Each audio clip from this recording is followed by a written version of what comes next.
दोस्तों, क्या होगा जब कोई इलेक्टेड एमपी या एमएलए पार्टी को चेंज कर ले। दोस्तों, इसके लिए एक भारतीय संविधान में एक कानून बनाया गया है जिसका नाम है एंटी डिफेक्शन लॉ, दल बदल विरोधी कानून।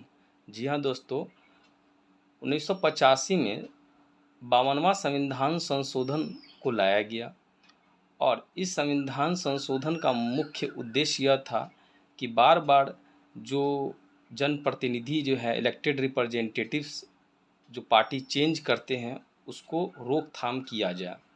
चलिए देखते हैं कि कैसे यह काम करता है।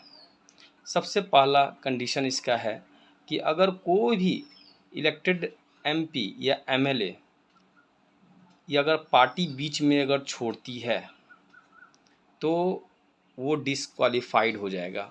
वो पार्लियामेंट से या इस राज्य विधान सभा से उसको निष्कासित कर दिए जाएंगे। दूसरा, अगर कोई पार्टी मेंबर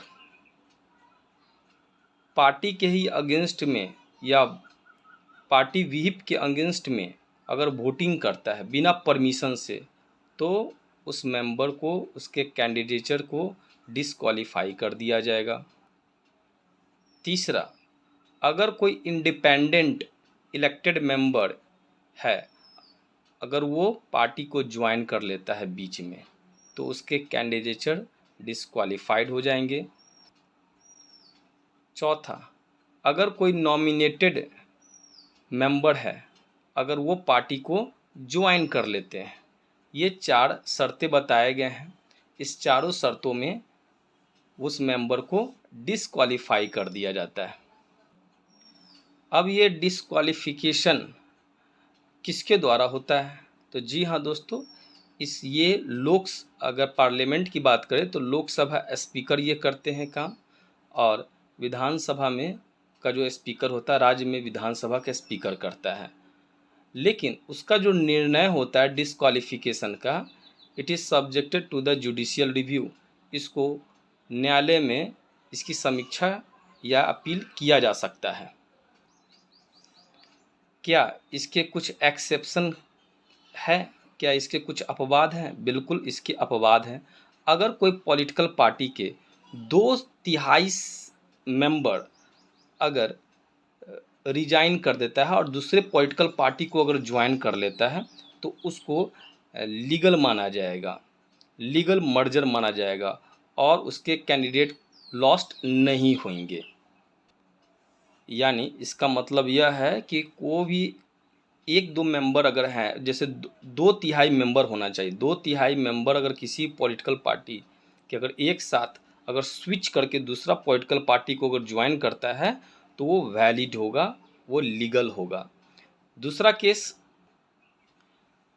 अगर कोई मेंबर जिसको चुना जाए उसको पार्टी से रिजाइन देना पड़ता है या दे सकता है, तब जा कर के वो स्पीकर बनता है लोकसभा का या फिर विधानसभा का।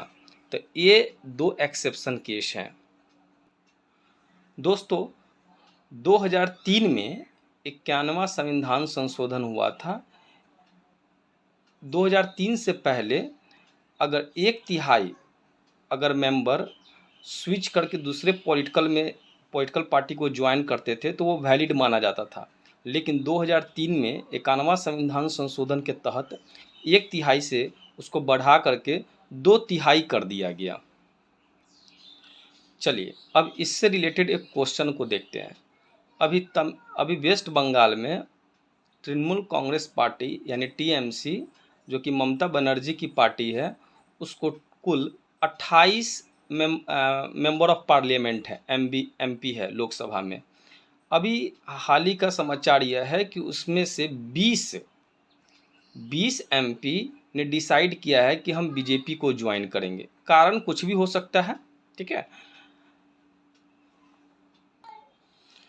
तो उनका एक्शन बिल्कुल लीगल है, ये पॉसिबल है, ठीक है। लेकिन यहाँ पे ममता बनर्जी स्पीकर यानी लोकसभा स्पीकर को यहाँ पर बताएगी, वह क्लेम करेगी कि नहीं, अपना दावा रखेगी। लेकिन जो 20 रेबल मेंबर है वो पार्टी स्विच कर करके बीजेपी ज्वाइन कर सकते हैं, वो वैलिड है। दल बदल विरोधी कानून के अनुसार से वो लीगल है, वो कैसा कर सकते हैं। दोस्तों कैसा लगा आपको यह वीडियो, कमेंट में लिखेंगे। जय हिंद।